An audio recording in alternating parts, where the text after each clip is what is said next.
It's better if you actually care about what's happening there, and then while you're there, say, it's something that Americans do. We all want to know what we do. That's what we do. That's the first question. What do you do? So what do you do? Yeah. Right? Yeah. And that's another reason why being out of work is tough in America, right. because the question always comes up, and you've got to be prepared for it. In a lot of the other work groups I've been, the work group that I was in all the time, they used the word transition to make it more palatable. I prefer the word unemployed, because that's what I was. I wasn't transitioning to anything. I wasn't becoming a butterfly. I was unemployed. During my MBA classes, there was a couple of students that they used that word, and you could, we would introduce ourselves at each class. The instructor wants to know who we are, blah blah blah, and the students. Yeah. Well, I'm transitioning from job to job, and you could see the look on their faces, like. Right. I'm trying to be positive about this, but I need a darn I'm unemployed. Right. For me, my life changed when I stopped using the word transition and started using unemployed, because people, first of all, when I said transition to most people, the response I personally got was that I felt like the people who heard that felt that I was uncomfortable being so uncomfortable being unemployed that I had to use a different word for it. Once I started saying, I'm unemployed, people were like, oh, that sucks. And then the conversation became very real about it and very honest.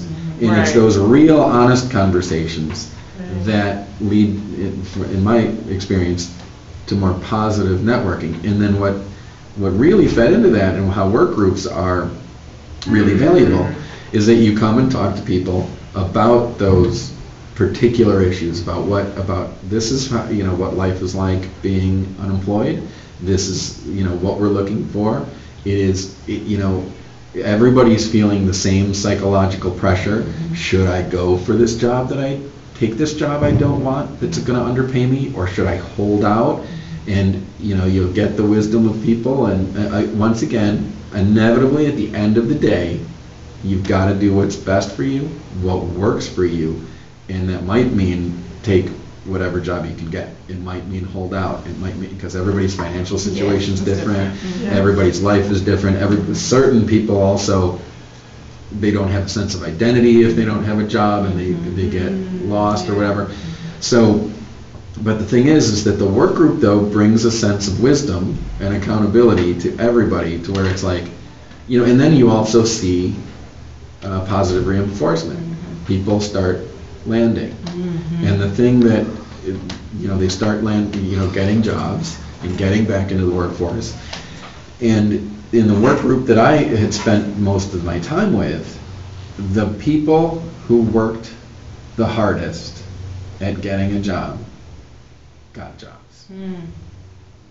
It was not mysterious. The people who tried the hardest to get a job got jobs. The people who get on the treadmill and actually sweat get in shape. The ones that go on a treadmill and slowly walk